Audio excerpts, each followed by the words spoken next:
नमस्कार। मुझे नहीं लगता है कि गिरमिटिया शब्द से कोई अपरिचित होगा। आज मैं एक गिरमिटिया देश फिजी की कहानी लेकर के आप सबके बीच उपस्थित हूँ। ब्रिटिश सरकार के समय में कहा जाता था कि ब्रिटिश राज में सूरज कभी नहीं डूबता। इसके पीछे की कहानी यह है कि जब भारत में सूर्य डूब जाता था तब पृथ्वी के दूसरे हिस्से में जहाँ सूर्य उग रहा होता था वहाँ भी ब्रिटिश सरकार का शासन था। उसी क्रम का देश है फिजी। फिजी पर भी ब्रिटिशों का शासन था। यहाँ के मुख्य फसल गन्ना थी और इस गन्ना के उत्पादन के लिए मजदूरों की बहुत बड़ी समस्या थी। फिजी की आदिम जातियों का रुझान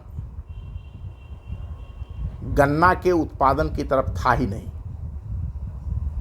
यह लोग शिकार, जंगली फल और शहद के शौकीन थे और गन्ना एक बहुत परिश्रम से उत्पादित होने वाली फसल है, तो उसके लिए परिश्रम करने से ये लोग बचते थे। फिजी के निकट के द्वीपों से जो मजदूर ले आए गए ब्रिटिशों के द्वारा, वह भी सफल नहीं हो पाए। आखिर में ब्रिटिशों ने इस बात को सोचा कि अगर हम भारतीय मजदूरों को ले आए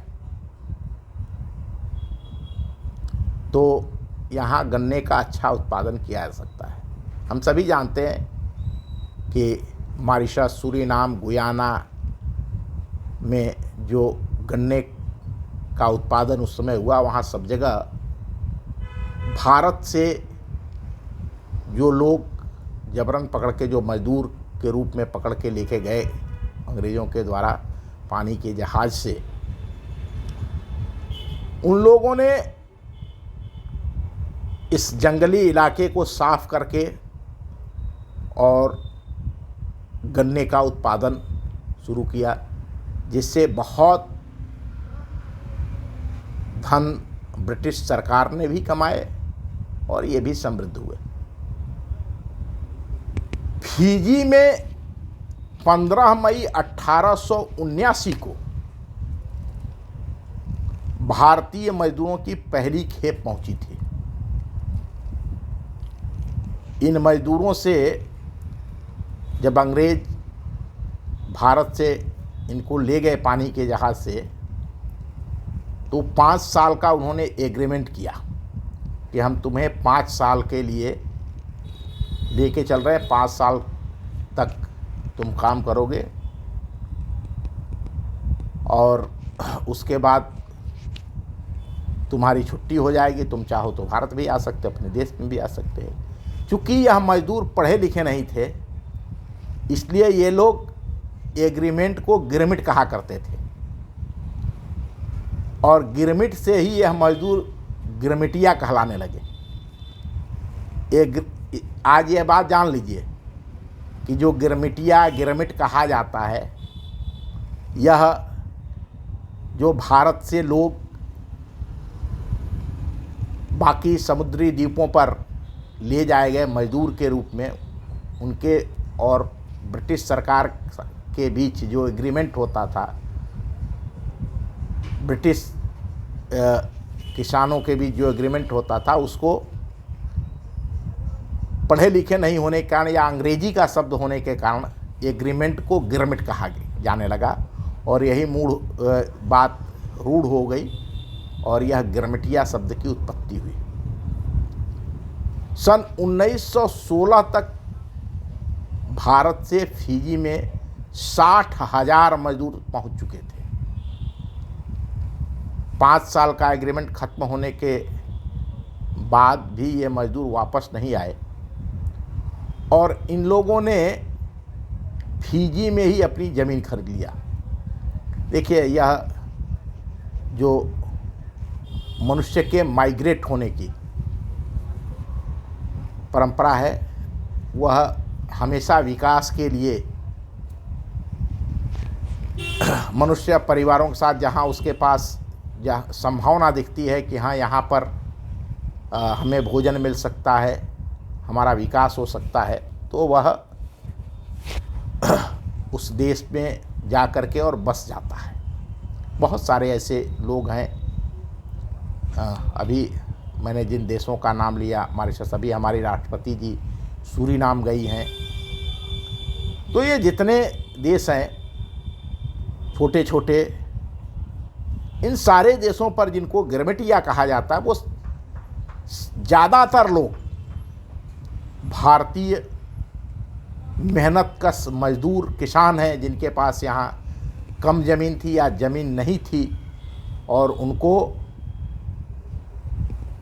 ब्रिटिशों ने यह ऑफ़र दिया कि हाँ हम तुम्हारे साथ 5 साल का एग्रीमेंट करते हैं, 10 साल का एग्रीमेंट करते हैं, और तुम चलो, हम तुम्हें ज़मीन उपलब्ध कराते हैं और वहाँ तुम खेती करो, उसके फ़ायदे का हिस्सा तुम्हें भी मिलेगा। और लोग गए, यही ये गिरमिटिया हैं। तो ऐसे ही जो फिजी में लोग गए, तो उनके साथ जो ब्रिटिशों का एग्रीमेंट था वो ख़त्म हो गया, लेकिन वहाँ पर जो इन्होंने खेती किया और अपने परिश्रम से, अपने पसीने से जो पैसे कमाए, उससे इन्होंने फिजी में ज़मीनें खरीदी। वहाँ कोई रहता नहीं था, आदिवासी थे, जैसा कि मैंने बताया। जो आदिवासी वनवासी, उनको इससे कोई मतलब नहीं, वो खेती नहीं करना चाहते थे। इसमें जो सबसे महत्वपूर्ण पहलू है वो ये है कि 40 वर्षों तक लगभग ये जो गिरमिटिया मजदूर लोग हैं, इसमें भी ज़्यादातर भोजपुरी इलाके के लोग थे, उन्होंने रामायण, महाभारत, आल्हा खंड, बैताल पचीसी, सिंहासन बतीसी और तोता मैना की किस्से कहानियों को अपने आने वाले संततियों को, अपने वंशजों को सुनाया और बताया। हम तो साथ समंदर पर पानी वाले जहाज़ पर चढ़ कर के यहाँ आ गए हैं, लेकिन जो हमारे देश की सभ्यता, संस्कृति, भाषा, बोली जो है, वह हमारी अगली पीढ़ी तक भी पहुँचे, वो समझे, अपने जड़ को जाने। इसके लिए वह रामायण महाभारत से लेकर के जितनी भी चीज़ें वो जानते थे, उसको अपने बच्चों को बताया। 40 साल का समय बहुत लंबा समय होता है। इसके बीच इन लोगों ने अपनी समृद्धि बढ़ाने के साथ साथ, मेहनत करने के साथ साथ, पैसे कमाने के साथ साथ सुनाते रहे। हो सकता है उसमें कुछ कहानियाँ उनको अधूरी याद हों, लेकिन जितनी याद थी उसको सुनाया। 1920 आते आते इनके बच्चे बड़े होने लगे जो वहाँ पैदा हुए, उनको पढ़ने पढ़ाने की आवश्यकता हुई। तो तब तक ये इतने समृद्ध हो चुके थे, इनका एग्रीमेंट ख़त्म हो गया था, वह किसी के अधीन नहीं थे। तो उन्होंने भारत से हिंदी की पुस्तकें मंगाई, जिन किस्से कहानियों को अभी तक वह अपने वंशजों को मुँह ज़बानी सुनाते थे, उसकी किताबें भारत से मंगाई जाने लगी। फिर इन किस्से कहानियों को लेकर के इस समाज के लोग जो पहुँचे थे, उन्होंने अपनी बैठकें, रामलीलाएँ शुरू किया, आल्हा गायन शुरू किया, रामायण गायन, भरथरी नाटक, ऐसी सब चीज़ें जो लोग गए थे, उन्होंने अपनी संस्कृति, अपनी कला अपने वंशजों को सिखाई और फिजी की फिजाओं में यह गूंजने लगी। 1920 में जब पूरी तरह से एग्रीमेंट ख़त्म हो गया और ये लोग स्वतंत्र हो गए, तो ये अपनी खेती करने लगे, जैसा उन्होंने अपने देश में देखा था, किया था। मंदिरों का निर्माण होने लगा, धर्म प्रचार के लिए ब्राह्मण पुरोहित खोजे जाने लगे। लोग अपने भी करते थे। रामायण पाठ के लिए जैसे हमारे यहाँ हरि कीर्तन होता है, या रामायण की सामूहिक रामचरितमानस का पाठ, रामायण का पाठ पहले हुआ करता था, तो उसके लिए मंडलियाँ बनने लगी। रामनवमी, कृष्ण जन्माष्टमी, होली, दिवाली आदि त्योहारों का आयोजन किया जाने लगा। 1970-71 के दौर तक, अर्थात फिजी के आज़ाद होने के बाद भी इनके पाठशालाओं में पढ़ाई का माध्यम हिंदी ही थी और साधारण बोलचाल की भाषा आपस में यह भोजपुरी में ही बात करते थे।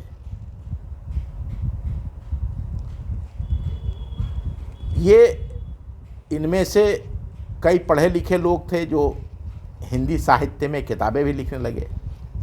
जैसे जैसे प्रकाशन की व्यवस्था होने लगी, 70-71 के बाद बहुत तेज़ी के साथ फिजी में हिंदी का विस्तार हुआ और वहाँ भारतवंशियों ने अपनी भाषा और संस्कृति को जीवित रखने का बहुत अच्छा प्रयास किया।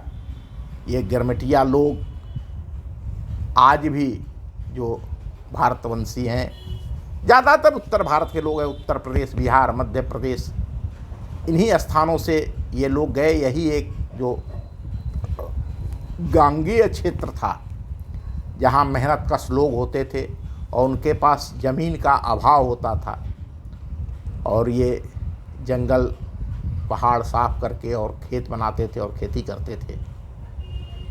यही गिरमिटिया लोगों के फिजी की कहानी है।